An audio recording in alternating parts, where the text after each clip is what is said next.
Hey everyone, welcome to Fix It and Post. I'm Sean, And I'm Dave. and we have a very special guest with us today. Introduce yourself, special guest. Hi everyone, I'm Chris.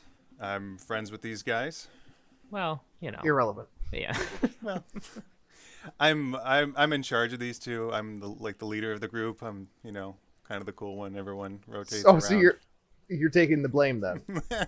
I am actually sort of to blame for your friendship. This is all your fault. Chris recommended this week's movie, so what are we going to be talking about today? Oh yeah, and thanks for having me on. We're going to be discussing Fight Club, 1999 film.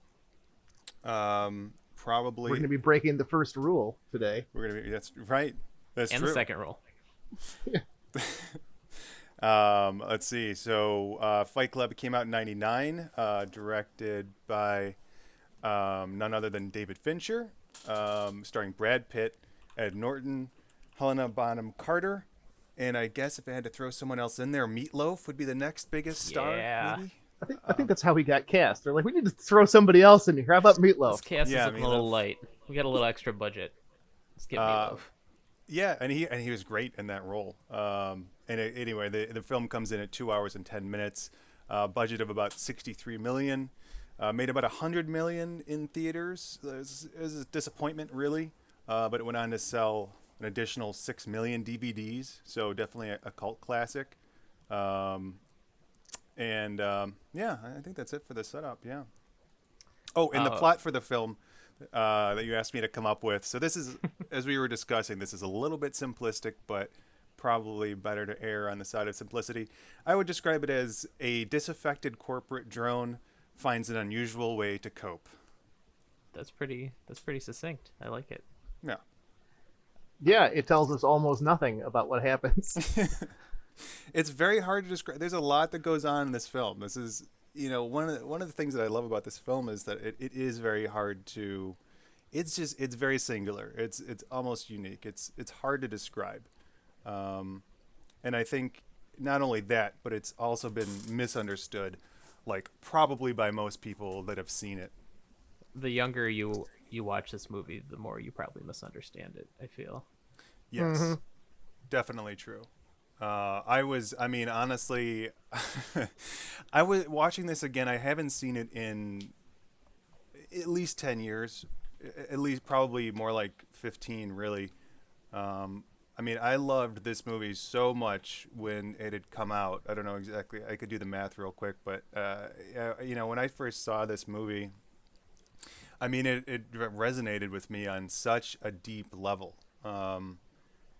That I mean is one of the few films that I mean just as soon as I saw it I just rewound it or whatever, just went back to the beginning and just watched it again. I was so blown away. And here 25 years later, just about, or 20 years later, really, I'm almost, some parts of this film I was almost a little embarrassed rewatching it that I had chosen this film to like represent myself on this show. Because why? Because of some of the themes, just because I think, this is certainly a generational film, but it's also a film that really you should probably only relate to closely in your maybe teenage years, early 20s. And then after that, if a decade or two later, if you're still relating to it in the same way, probably you're not making real good progress in one way or another. Yeah, So, no, I totally. Yeah, no, I was just gonna say I totally agree with that. Like, it's funny how much when you're in your teens, you fully relate to Tyler Durden. You think he's awesome, and then watching it now, you're like, that guy's the worst. why, why did I think so highly of him? It just it but it's good. That's right. good. It's a good. It makes this movie really multidimensional, just because that's what the movie's about. It's about growing up and maturity, and so you're not supposed to relate to Tyler for your whole life. Yes. Yeah, and you know what? I'll just get it out of the way. Um, after I saw this movie with some of the actually mutual friends, Dave, that we started the Fight Club. It was awful. The way it was in someone's basement. That was like a nice finished basement with like a TV and a bar. It was like these upper middle Northville class kids. Fight Club. Yes, like no punching in the face. Like it was Yeah, so it's fucking lame. slap club. Yeah, basically. We were afraid to like. I think I was gonna say we were afraid to hurt each other, but I think it was really that we didn't want to get hurt ourselves. So like Right. we just took it easy. It was like probably one time, but still that that's the and but the thing is, it's probably 100,000 kids around the country that did the same thing. Oh yeah, so it had that like kind of this effect. movie. There's so many fight clubs sprung up because of this movie. Right, and then quickly shuttered, like just as quickly as they like, started. After the first person got punched in the face real hard. Like, Yeah. oh wait, this sucks. I don't want to do this anymore. Getting hit hurts. That movie lied to me. People get so destroyed in Fight Club in this movie. Like, I don't know how people kept coming back for more. Edward Norton should have been like permanently disfigured after a few of his fights. Yeah, Jared Leto was really. His Oh yeah, character. I really enjoyed watching Jared Leto get beat up. Yeah, yeah. Yeah. I have to say I agree with that. Not a this big. is before we knew who Jared Leto like turned out to be. Also, like at that time, he was just kind of like a hot up and comer. Is it Leto or Leto? I always say Leto. I don't know. Oh, the okay. correct answer is who cares? That's fair. That's fair. Well, he was already in 30 Seconds to Mars, right? That was already a band. I don't know what came first, but also who cares? Yeah, Yeah, that's he was in that heroin movie before this, and that's probably how he got in it. Oh yeah. But yeah, so it was, but at the same time, and interestingly enough, like some of the themes that are so resonant, when you're young, they're accurate depictions of American culture, the consumerism, the the corporate takeover of art, the selling of the American dream. These are things that when you start to realize how problematic these things are, like it is very disturbing. Like as a person coming up, when you start to actually have some perspective and start thinking for yourself, these are very serious issues which are unresolved and unaddressed even now. But the funny thing is that like I've sort of moved on. I've sort of like just personally, I mean, it's like if you get hung up on this stuff, as big and problematic as they are, it kind of doesn't like you're just gonna have trouble, making progress in your own life. Well, right. I think, and you mentioned progress and maturity a couple of times, and I think those are good. Those are good themes. This movie, they talk about how, Generation X is, and this is really a movie about late 20 and 30 somethings in the late 90s. So Generation X, this they call themselves. They even use the line. In the movie to describe themselves as the middle children of history. And I think that's really funny because Gen Xers have spent most of their time talking about themselves and their own plight, and not being misunderstood. And, I like that you were talking about this sort of maturity and the way that you related to this movie when you first saw it. We were teenagers when this movie first came out, and I didn't see it when it was first in theaters, but I probably saw this movie for the first time when I was maybe 15 or 16, and it's the same time that you as a person who starts to understand, as a child that's starting to grow into an adult, you start to see where you fit and where your smaller intimate community fits in the greater scope of society, and how there are these underlying issues that the people that are in charge seem not to be addressing, and so Tyler addresses those issues. Rampant consumerism, the sort of the lack of any real value of the things that we put our time and effort into, and how you're putting all this time and equity into things that ultimately don't matter. But Tyler, like any other adolescent man child, doesn't have any actual solutions to any of these problems. He's pointing out things that are obvious to everybody around him. The adults in the film have already accepted this, and they've moved on to address other issues in their lives to try to create a life in this world that exists. And like every other 15-year-old who realizes that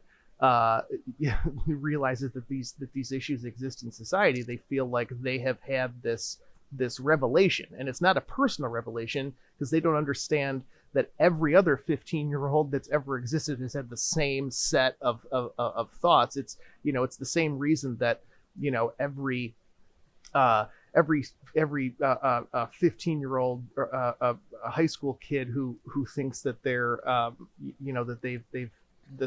precocious, they've cracked the code. All their favorite writers is always Ayn Rand. This notion that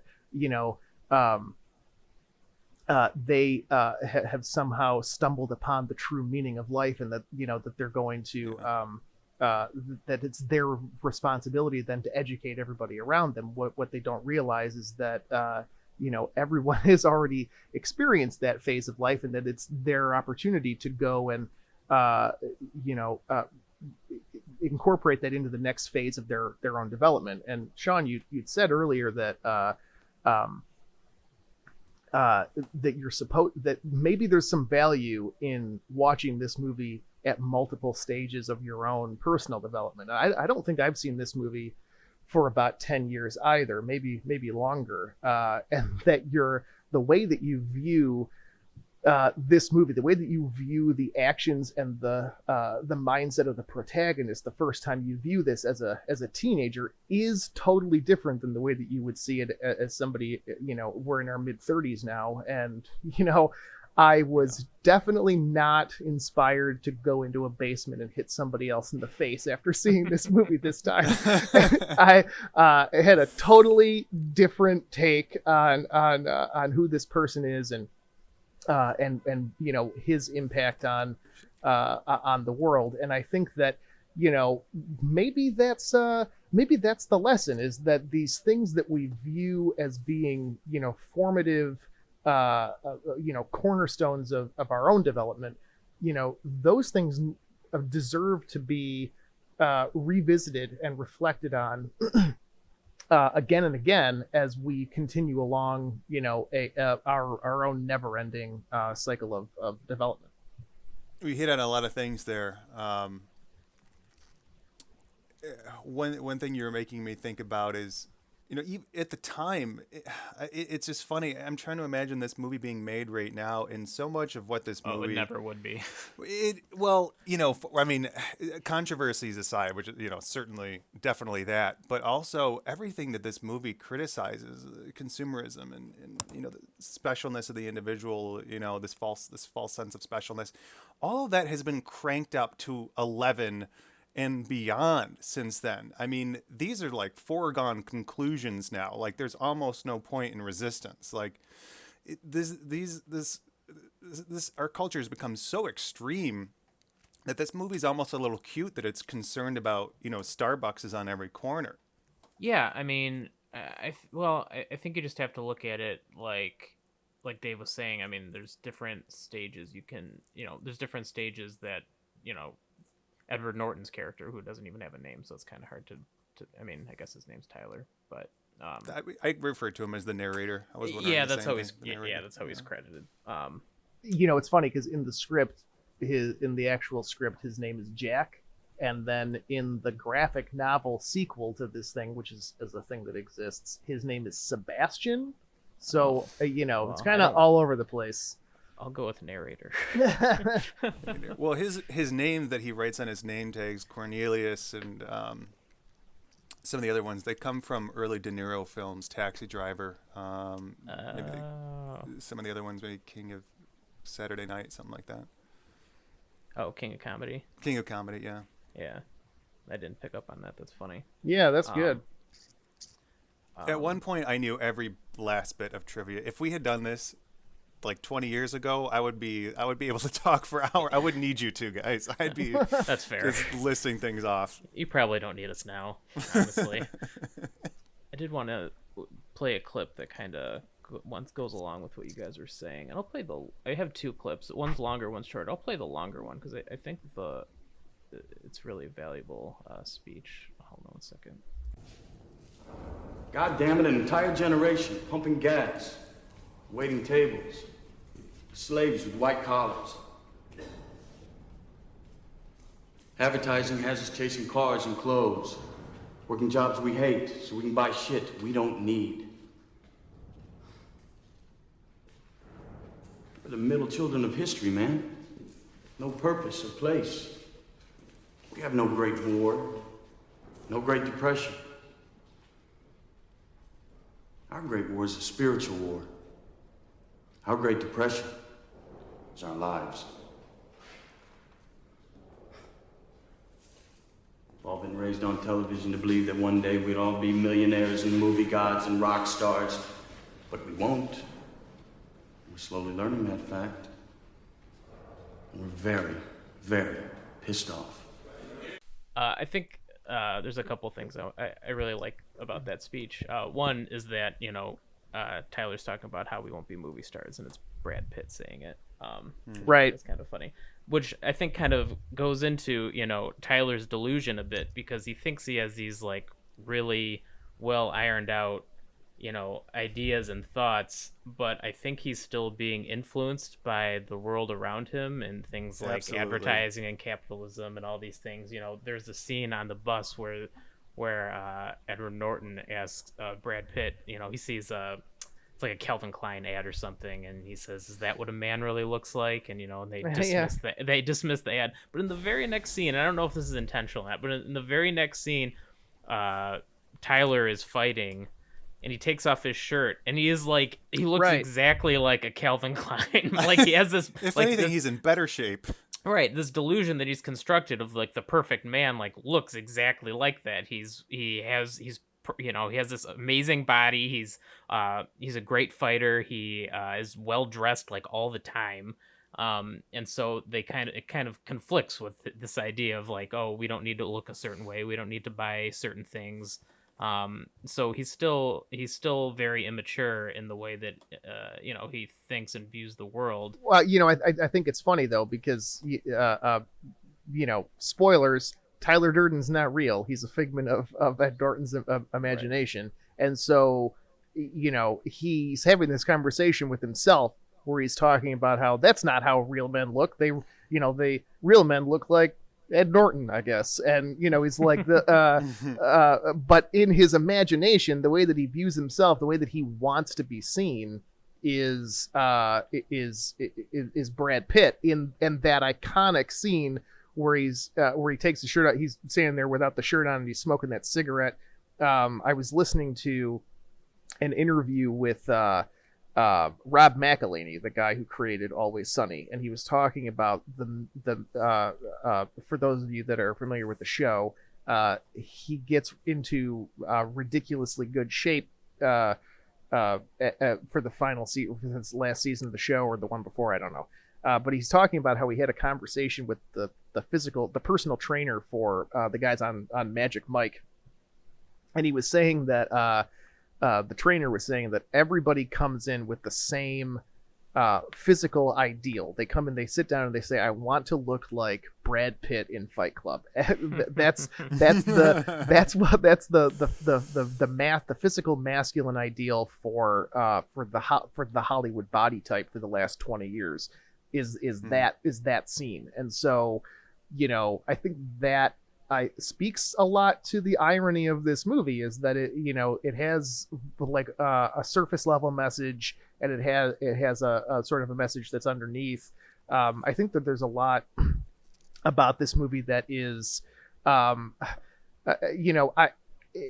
if you ask me if I like this movie, I don't know if I can actually answer the question. I don't know that I want to see it again. Maybe in another 20 years I'll sit down and watch it again. I I think there's a lot about the message of this movie that is confused, and I think that the reason that it's a little hard to digest is because I don't know.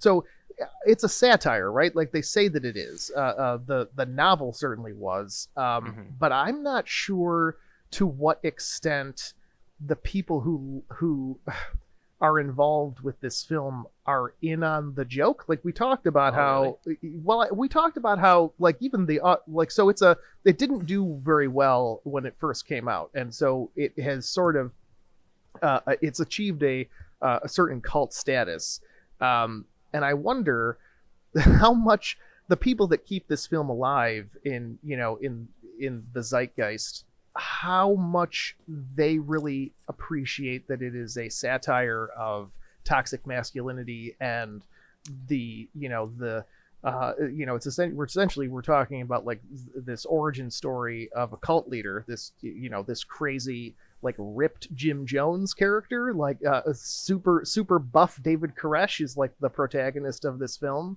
And I don't know how much that really comes across, because like this film is done by David Fincher, and he is brilliant at a lot of stuff. I love his visual style. This movie is it's his best example of what he can do as a director. I think. I think it's visually it is just brilliant. So especially the scene. There's the shot when when you first see the house, when the two of them are walking down that street, and it's just like it's covered in garbage, and it's like, how is this house even standing? And when they walk through, it is so perfectly disgusting. There's no refuge for your eye in any corner of the screen. It is gross and grody, and it really is consistent in all the way through. But I was doing a little bit of research into this movie, and I came across a number of interviews that Fincher did talking about this movie, and there's a little bit of ambiguity around, for at least my understanding, of whether or not he fully appreciates the irony of the message of the film.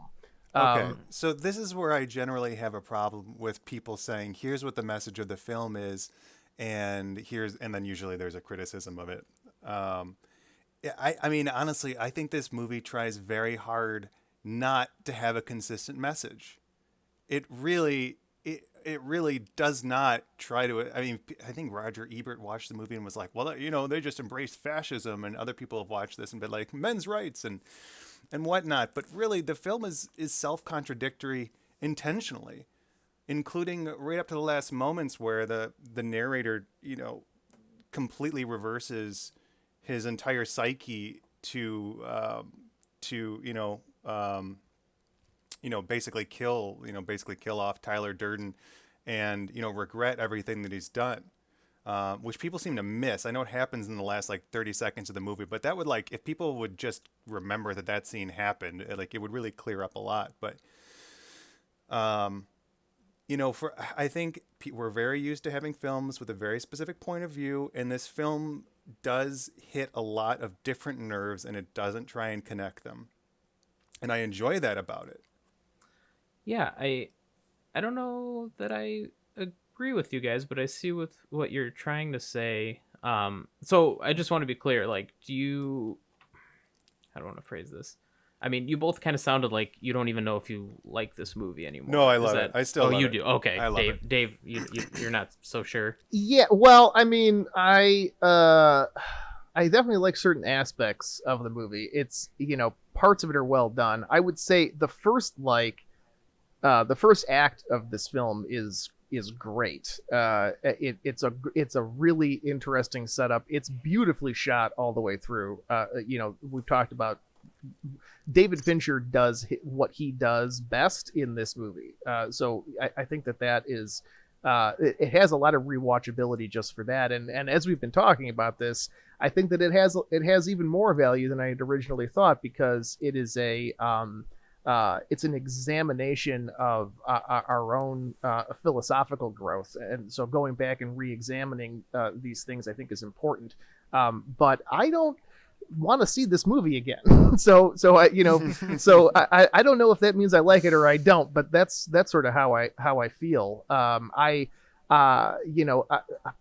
the surface, this movie is a satire of sort of the birth of fascism. But even looking at the quotes from Fincher himself when he's talking about, he has a couple here and that I'll go through just really quickly, where he talks about how when he's talking about fascism in particular, he says, "I love this idea that you can have fascism without offering any direction or solution. Isn't that the point of fascism, to say this is the way we are going?" But this movie couldn't be further from offering any kind of solution. Okay, so in that quote, it seems that he is, directly contradicting the surface level philosophy of the protagonist, or of Tyler, who could be considered the antagonist. I also think it's funny that the same character is both the protagonist and the antagonist of his own film, and I think that ties into this next part where he's talking about how the way that Fincher describes the narrator's background is that he has tried to do everything that he was taught to do, tried to fit in, and he's not able to do that, and so he goes on this sort of revenge spree where he kills the things that have made him who he is, and that in the process he even kills himself, where he says that with Tyler Durden, he kills his God by doing the things that they are not supposed to do, and to complete this process of maturing, the narrator also has to kill his teacher, which is Tyler Durden, which is himself. I think that this movie is sort of, and I think this plays to the point that you made, Chris, about how there are a number of different threads that this movie is pulling on, that they're not all necessarily connected. And I think that is, I don't know if lazy is the right word, maybe pointless. I don't know. I don't know that there's a lot of, it seems kind of masturbatory. If you're making a movie about gender, I don't see it that way, because that's how life is. Like, that's how people are. We are constantly contradicting ourselves. I mean, the difference between one thought and the next, the difference between our thoughts and our actions, the difference between how we judge things on a day-to-day basis. I mean, that is really, inconsistency is the hallmark of human existence, not consistency. And to expect, movies to be nice and neat is, it's what we're used to, but it's not accurate. And I don't think, I guess I don't view it as contradictory, as more as, it's a movie about growth and understanding. I mean, and it really displays the dangers of, certain philosophies that where there is a little bit of truth to them. Like, Tyler is right. We do focus too much on consumerism per se, but and maybe what he did need at the beginning was to kind of self-destruct his life, when he blows up all of his things and just starts over. That kind of worked for him, but this movie goes on to show like what happens when you take that to the extreme level and just keep going with this flawed philosophy, because that's what he wants to do in the end, right? He from beginning to end, his solution is to blow everything up. Yeah. He blows up his apartment in the beginning, and in the end, he blows up all these credit card companies, trying to bring everybody back to zero. It just because a philosophy has a little bit of truth to it doesn't mean that that's how you should live your life, and it doesn't mean that that's the solution to all of your problems. Yeah, no, that's fair. I think that it's clear that one of the main themes of the movie is to examine this movie comes out in 1999, so at the time there was a lot of talk in pop culture about the nihilistic attitudes of Generation X, and I think this movie does a lot to examine that and confront that. And maybe you're right, maybe it's maybe it's nihilistic even in its own themes, that this movie, like everything else, doesn't matter. And you know, maybe that's the point. But after having sat through it, you know, I would hope that it did matter, and that I didn't, you know, is the point of this movie that I just wasted my own time? I don't know. Wow, I feel the need to. I don't want to have to defend this movie, but I feel the need to defend it from you. Well, you have the floor. Go ahead. Well, so my only thought is maybe we can expand a little bit by comparing it to some other movies that are similar. I know this is a slightly different direction, Cars 2. but What'd you what's say? that? Cars 2. So at the time, I think American Beauty maybe even came out the same year. This is another film that really I would love to take another look at. I probably haven't seen that in at least 20 years. That resonated a lot with me. It's another corporate worker who's become, again, very disillusioned with his own life, is looking at his relationships and not finding much meaning. And he kind of has, you know, I mean, he's going through a midlife crisis, and he's sort of like adopting a new personality also that sort of works out in his favor, and then sort of doesn't. If you remember the end, spoilers, he shoots himself, or actually his neighbor shoots him. His wife shoots him. No, his neighbor shoots him. Oh, maybe I need to go back and watch this movie again. Yeah, because his neighbor thought that he was like having sex with his son. Right, in the garage. In the garage, yeah. And then another movie I thought this actually was similar to was the Joaquin Phoenix Joker film also. It's the undertones of mental illness, being forgotten in modern society, coping by, harming yourself and other people. And also by the end of that movie, he also has his own cult of like right. misanthropic people. I get a lot of Clockwork Orange out of this movie. It's another kind of coming of age movie where destruction is really his only solution until the end, where he well, not in the movie but in the book, where he matures and sees how childish all of that was.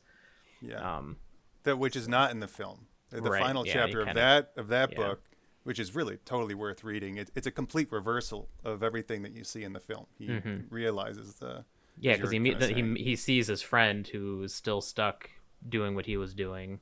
I think, if I'm remembering it right, I don't remember, but yeah, he kind of reevaluates his life and his current state.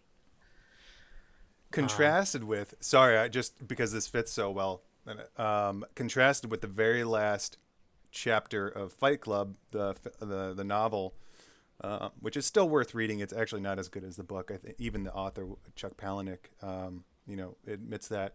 But the very last chapter of that book, he meets God at the end, and God is sort of dressing him down and scorning him, saying, "Oh, you're not supposed to. Life is not about what you kind of have things wrong." And he's like, I think one of the last lines in the book is like, "Oh, whatever, you can't teach God anything," something like that. So he's committing to his philosophy, even in front of God at the very end. You just gotta love. God, you gotta love Chuck Palahniuk. He has a voice. I mean, it is hard. There is so much media out there, of every type, books, films, everything, and to have a unique voice is very difficult. And man, Chuck Palahniuk has one. I mean, this film is so black and so funny, and it's filled with, inner thoughts of the narrators that I think for a lot of people watching, we're sort of just below what we're able to verbalize, especially at that age. I didn't. I started to read the book. I didn't have any time to finish it. I read a couple chapters. But what I got from it was that the movie seemed to do a really good job of translating it. I mean, it was almost like I was reading like a early script or something. Like it's very similar. Yeah. I don't know how it keeps going if it stays like that. It's been a long time. I read that book a lot, but it's been at least 20 years. So okay, fair enough. Could have done a little more homework there. Yeah, maybe just like the movie, it deserves another pass 20 years later. And it's amazing that a film that's been touched by so many people, especially in the script stage, is I mean, Dave might disagree with this, but I think it's amazing that it's as coherent as it is and has such a consistent voice and perspective. I mean, it was a book. It got rewritten by one guy, and then it got rewritten by Jim Uhls, who hasn't done a whole lot. But then David Fincher also added some rewrites that he did alongside Pitt and Norton. Mm-hmm. So it's just unusual that, you know, a committee of people, you know, really get united by a vision and come up with something that's so it still feels very unique and personal. Yeah, you know, we were talking last week about Wes Anderson and how his style is sort of immediately recognizable, and I think the narrative style of Palahniuk or Palanchuk or whatever Palahniuk, his narrative style is very distinct, and I really, you know, this movie is really funny, especially the first like half of it. It sort of is less funny as it goes along, and then it gets really funny again when Meatloaf dies. His name was Robert Paulson. Yes, it was. This movie, it has some lines in it that are really funny.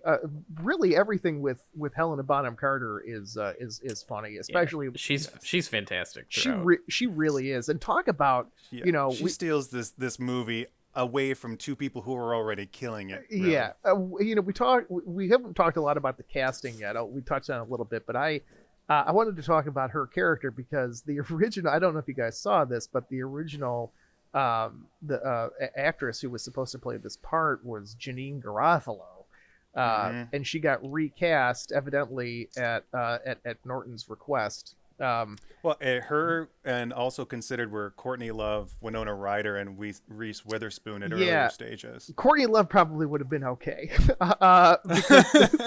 Actually, yeah, and Winona Ryder, I think, actually could have done this role too. But... There's something about the way that Helena Bonham Carter plays this role that is, it's like, yes, she is a beautiful woman, but also,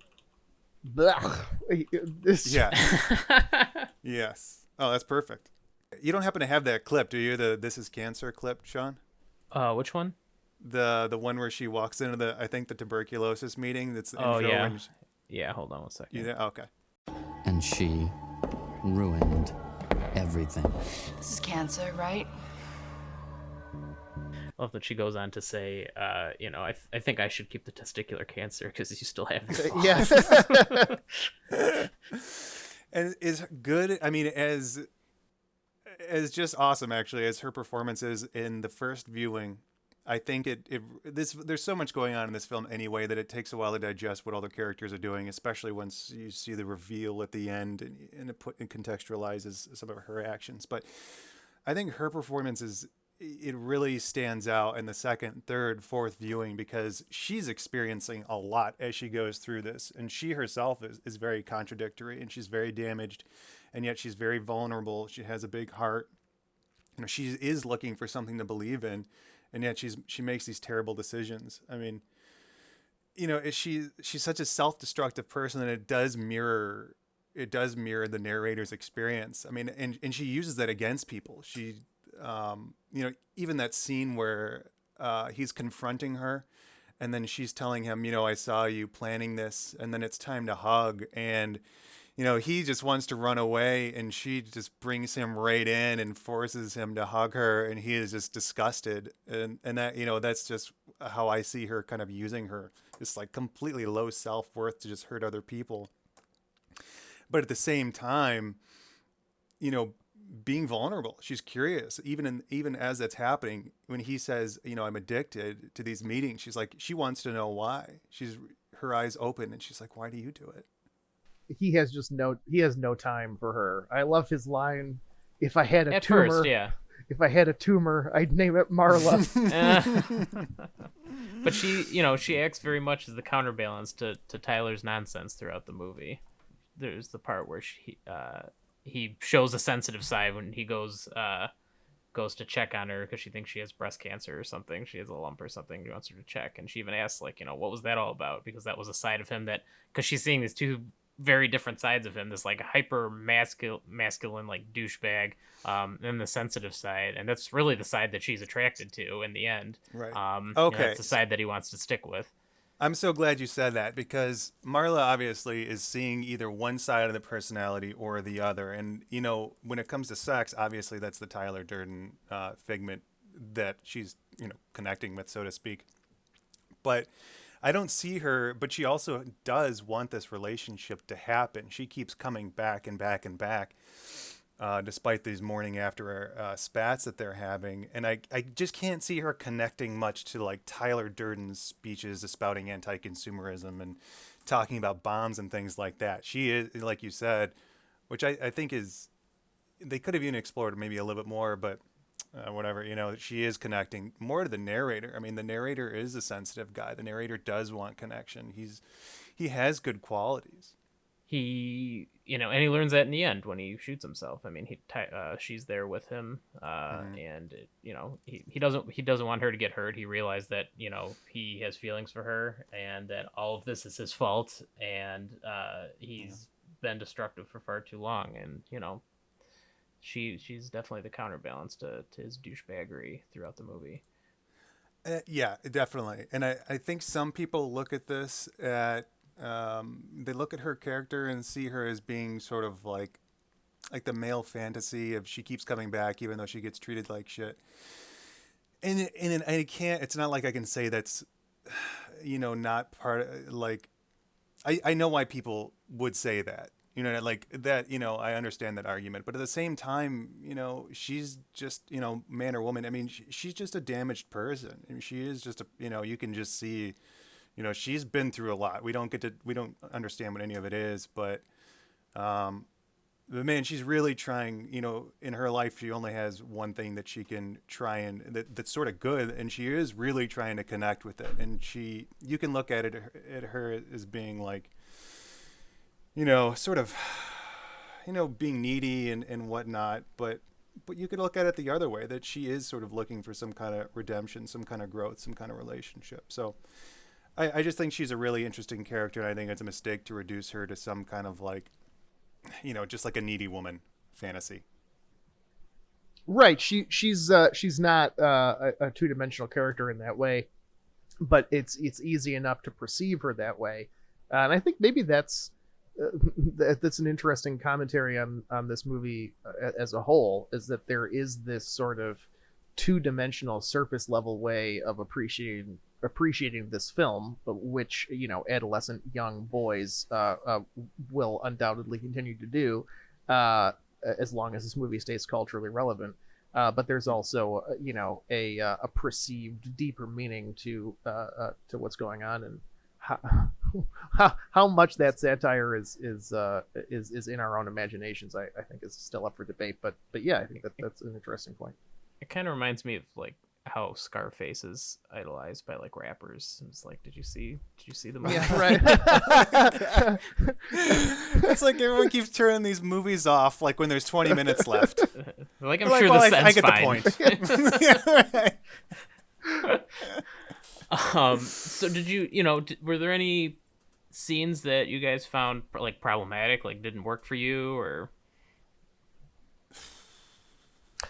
I know it's kind of a heavy question to just kind of throw out randomly. Yeah, well, I don't know if it's a whole scene, but there was one small thing, and I think that, you know, there's a certain you have to extend your disbelief to a certain extent with any movie, but and maybe, you know, this plays into the unrealistic expectations of the protagonist in his own film, and how he has sort of a diluted worldview. But, and we talked about this a little bit, the nature of these fights is kind of, I think is kind of silly. No, how does nobody break a hand in, you know, there's just no way They do. that these fights play out in a realistic scenario. And they they do have scenes where, like, you know, he sees them the next day and Yeah. they're all bandaged up. I No, know what you mean, though. Like, there's the bartender they're really cleaning the going at it. glass, who's asking if Tyler Durden, when he finds out, it's that guy in the bar who's cleaning the glass, and he's like, "Is this a test, sir?"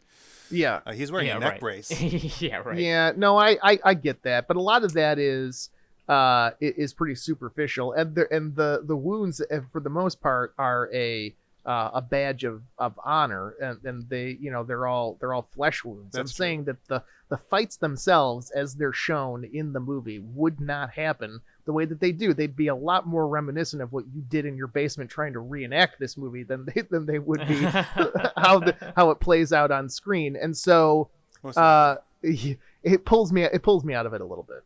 I watched this like 2.5 times, like preparing for this, and like every time I got caught up trying to figure out the timeline of this movie. Mostly there's some hints and clues sprinkled in there, but a lot of it revolved around like you'd see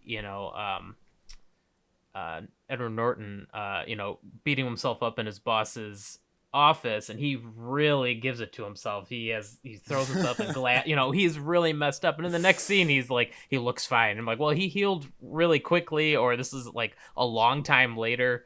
Those wounds wouldn't just heal. So That's one of those inconsistencies that I think is intentional. I think they maybe even one of the actors or someone addressed that, but that's one of the things that is supposed to be sort of jarring and unusual and catch your attention in almost a subliminal way if you're not really, depending on how close of attention you're paying. Yeah, and I mean, I think they probably, explain it. You can get away easily explaining it away by, he loses track of large chunks of time, like all the time in the movie. So it's very possible this movie just takes place over the course of a really long period of time. But they don't really go into that, which is fine. I mean, I guess it makes sense. He trained. Yeah. He trains a giant army. They have this crazy plot at the end that probably would have taken a long time to plan and execute. Yeah. So I'm just curious if there is on paper, if there's any way to know how long this movie took place over. That's a good question. I couldn't answer that. You probably could try and figure it out, but all I would say is that this movie, when looking at criticisms like that, like possible criticisms, like whether they forgot to put on makeup on, like injury makeup for this movie has such a strong internal consistency. Like it or not, man, I mean, the people who carry this project really love it. I mean, they are like Fincher, Pitt, everyone involved really has a deep love for this movie, and probably just about every conceivable detail, especially something that rises to the level of like what you were saying, is probably intentional. That's how I go into it. That's the approach that I take. It's meaningful. Yeah, there's clearly a lot of care taken with continuity, especially with, the fact that Edward Norton and Brad Pitt being the same person throughout the whole movie. There's, even little stuff that I didn't even realize until watching it like the second time, recently, even though I've seen this movie a ton of times, just like the car scene. He gets into Edward Norton gets in the passenger side, but after the accident, Brad Pitt's pulling him out of the driver's side because really he was driving that whole time. Just little things like that. And it really makes this movie a good, second and third watch, unless you're Dave, which I guess you hated. And I think I need to amend my review of No, this you clearly film hate this movie. You're clear. You're on the record. You despise it. I really don't hate this movie. There is a lot to like about this film. I think you mentioned the homosexual undertones before we started filming. I would call them overtones. I think I one for every one of Brad Brad Pitt's Pitt's looking pretty abs. good. Yeah, right. We didn't really talk about the and it probably it's been done to death, and there's not a lot to talk about, but the big reveal in the movie at the end, the big twist is that it's the two main characters are the same character that has a dissociated personality disorder or whatever it's called. I feel like this deserves its own disorder name. Yeah. Tyler It's like an Durden-itis. fugue state, really. Yeah. But it's foreshadowed constantly, even from the first line of the voiceover where he's talking about how you're never really awake, you're never really asleep. He's telling you that nothing that you're about to see should be taken literally, and maybe that's maybe from the word go, that's how you should view this movie. It is not a guidebook for how to do anything. And even the things you're about to see aren't really, what you're really seeing. But I loved, there are a couple of really, and they're almost constant. The foreshadowing is almost constant that's the twist that's about to take place. But some of my favorites are that the first time that you mention that the movie mentions human fat is before you ever meet Tyler. It's when he's talking to the arson, or he's the arson investigator, and he's looking at that burned out car. Right. There's the guy's talking about the human fat on the back of the car seat with the polyester shirt, Joking about it, yeah. yeah. I also like, and you probably recognize this one, the when he gets the phone call from Tyler at the payphone, as he's like has that vertigo tunnel vision moment where he's looking at the phone. It says on the phone, this phone does not accept incoming calls. Right. That's right. So it's like it's right there as the phone is ringing. So there are a lot of moments like that, throughout the film.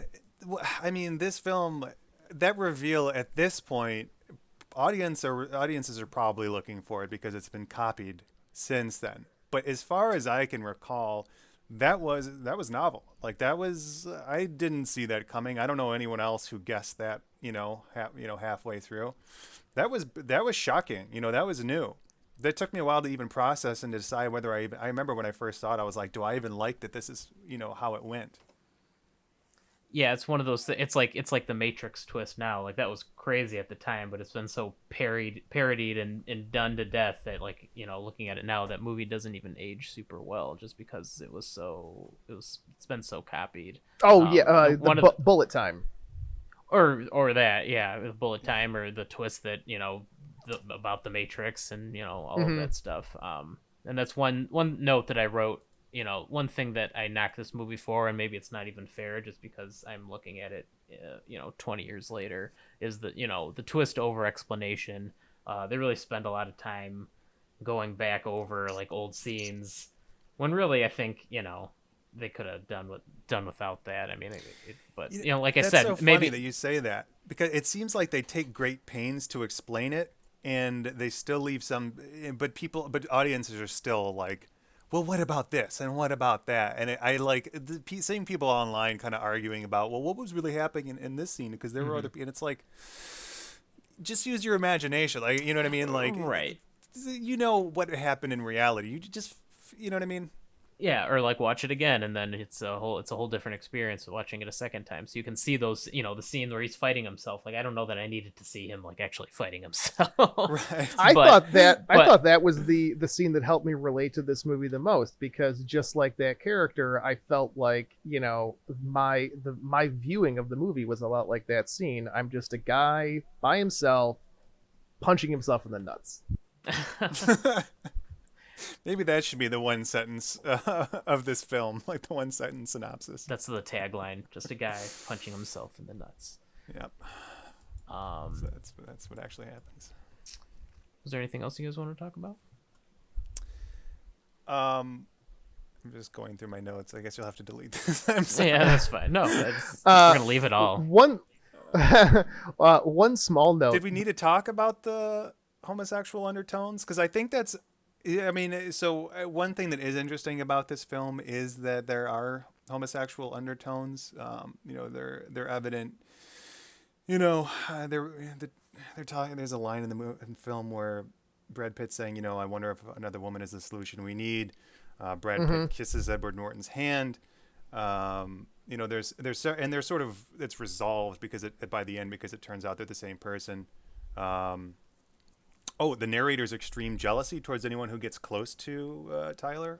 Also very, that's something maybe a friend might not do, but like someone who's more romantically involved might. But I think this film is also speaking to like basically male isolation, the lack of male intimacy, which in my view is one of the biggest problems, sort of in Western culture. Probably across the world, really, is as men become more distant from another, they also become more distant from themselves. They become further from their communities. I mean, this problem of sort of, I would say white male isolation but probably it's also male isolation is just in my opinion, it's responsible for school shootings. It's responsible for the breakdown of marriage and family. It's responsible for this individualistic politics that we're having. It's responsible for the high suicide rates. I mean, Norton even says like how he threatens his boss. Basically, he's gonna come in and shoot up the whole office. Mm-hmm. Yes, and so even, I guess if we're still talking about homosexuality, which I think is actually a more minor point compared to that greater theme. I mean, even if that's the route that they're going, that's a form of intimacy that these guys are having. I mean, the fact that these guys are relating to each other on the basis of beating the shit out of one another speaks to in what kind of terrible place they're in to begin with. Mm-hmm. And that maybe any kind of community, no matter how destructive and abusive and not living up to its own promises, is more appealing to these disaffected, disenfranchised, marginalized people, that and that's more appealing to them than continuing along on the road that they've been on. That's true, and it shows this progression of these terribly lonely people into really actually very dangerous people is not surprising. It's not any kind of leap of logic. I mean, we see that over and over again. I mean, to get real extreme with it, you can see it in the behavior of incels, right? I mean, these are probably some of the most lonely sons of bitches alive. Please don't send a bomb to my house, guys. Just calling it as I see it.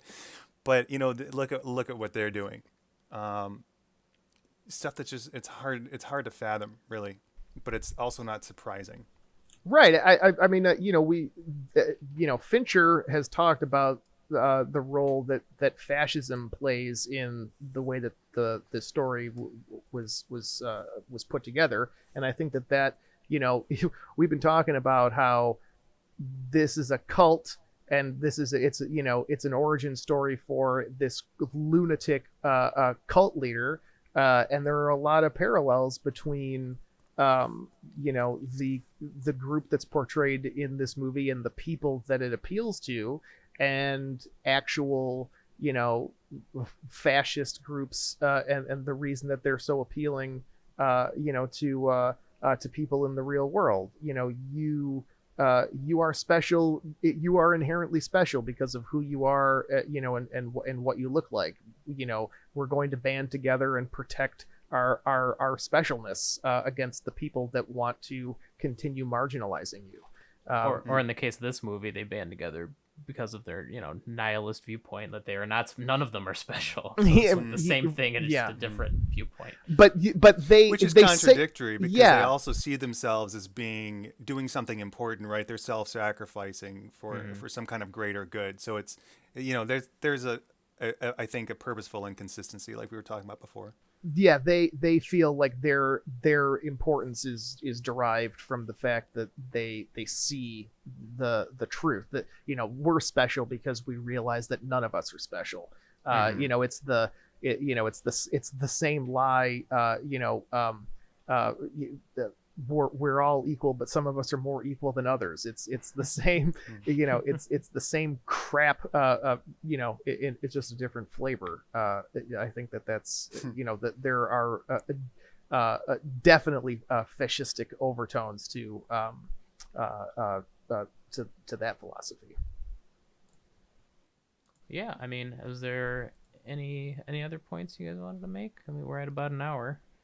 I had a couple of minor notes that I wanted to make. There were a couple of moments in this movie where I realized that it is getting a little bit dated, because there are these sort of pop culture references to things that were taking place in the late 90s. And I'll just name a couple. The first one was the scene when Ed Norton raises his head up and he sees his own face planted in Meatloaf's chest where his tears were.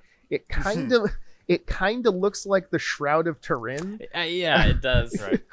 Which was definitely like in the news at the time. And the other one is the reference to Lorena Bobbitt, when he's the scene when they're at the Yeah. bar for the first time, and Brad Pitt makes a throwaway joke about a woman castrating someone and throwing his penis out the window, which is like, Yeah. what so like Mhm. those, there are going to be more and more moments like that, when a movie incorporates sort of pop culture jokes into its script that sort of make it unrelatable to people that have no idea what you're talking about. So Or how about the mischief scene where they're erasing all the VHS tapes with this magnet? yeah. Oh man, Yeah. that's Yeah. true. Feeling old yet? That's and there, even the controversies to this film are so dated. I remember going to Blockbuster Video to I remember going to Blockbuster Video and seeing a bunch of copies of this film up on the shelves, and there were warnings on the front of it saying, I think there were warnings both about, I think I had seen in person the warnings about, this must have been, sometime in late 2001 or 2002, there were warnings about how this movie could be triggering because of scenes resembling those of recent terrorist acts, which is obviously the falling of the towers, and then the falling of the buildings in the background, and the final scene. Which, by the way, just because I don't know when else I'll get to mention this, it has the best ending. It is when the Pixies come on and the buildings are falling. Man, I mean, I'm such a big fan of the Pixies, and I'm such a big fan of this film. I mean, that's like just one of my favorite moments of cinema. Like, it's just inspired. Yeah, they I really still got nailed the chills. landing at the end there. They Such really a big nailed it. fan of building demolition. Yeah, and then also I think this film was also controversial because of Columbine, and only because the narrator is kind of messing with his boss, saying I'm going to take an AR-15 and Right. shoot everyone. So, yeah, just interesting old controversies. I mean, and now you can't watch a movie with The Rock where every building doesn't fall down. And Yeah, like, but I think that's the context is a little different though. Like I think there's something a little more fantastical about like that kind of stuff, whereas like in this movie it's a lot more real and grounded, and like that stuff mixed with like the plane crash stuff and the office shooting stuff. Like this movie, like it just feels like a lot more oh, the real. plane crash. Yeah. Yeah, the in-air collision that he's hoping for. Yeah. That's what I said earlier. Like, I don't think this movie gets made quite like this anymore, just because it's a little too. It just hits too close to home with all this stuff. Quick Yeah. note on the timeline. The Columbine shooting took place about 6 months before this movie came out. So it had definitely already been, Jesus. it was definitely already in production. I don't know if this scene had been filmed or not, but that's the timeline. Yeah. I guess then it was ballsy to leave that film, Yeah, moment in maybe, the film, yeah. really. And I think they even, they edited that line a little bit, because I remember in the book he was saying that he gave that whole speech, but he was also like, and this psychopath would have stayed at home filing little crosses into the front of each bullet so that they would splinter as they went into his coworkers' bodies. And I was like, holy shit. Fuck. One thing I wanted to mention real quick, we can really blame all of this on the doctor in the beginning who just wouldn't prescribe him sleeping medication. Like, Yeah. what the heck is that? Right. Yeah, The now real plot is legal, antagonist. like this movie never happens. Right. But even The then, like, narrator what doctor in 1999 is not gonna throw some, narcotics at this guy to go to sleep? That's true. Yeah. I'm just Great saying, point. it's this doctor's fault. It's pretty unrealistic. It couldn't happen today. Yeah, kills the movie. Movie's terrible. It is unrealistic that doctor would rather have a conversation with his patient about what was going on and try to find a reasonable workaround for Right. health issues rather than just over medicate him. Totally takes me out of it. All right, yeah. With that, I mean, I think that's everything I want to talk about. How about you guys? I'm good. Yeah, I mean, I could talk for hours more about this film. But thank you guys Right. for giving Well- me a chance to revisit this film and having a lot to say about it. And it's been fun. Thanks so We'll much for coming on. Yeah, thank Yeah. you, and thank you guys for listening, and we'll do it again sometime. Who knows? That'd be great. All right, see ya. All right.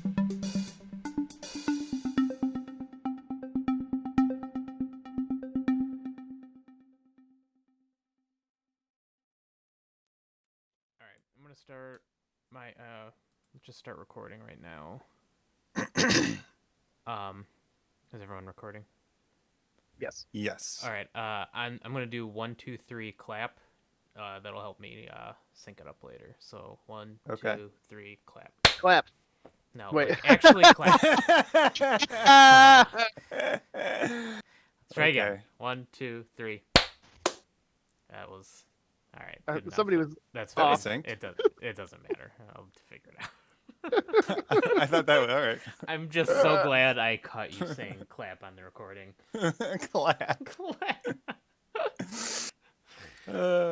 You said clap too. I also Did I? clapped. I clapped. Well, he was guiding the clap. He had to say clap. Thank you. He didn't guide it very well. No, I didn't. No. That's true. Some idiot said clap instead of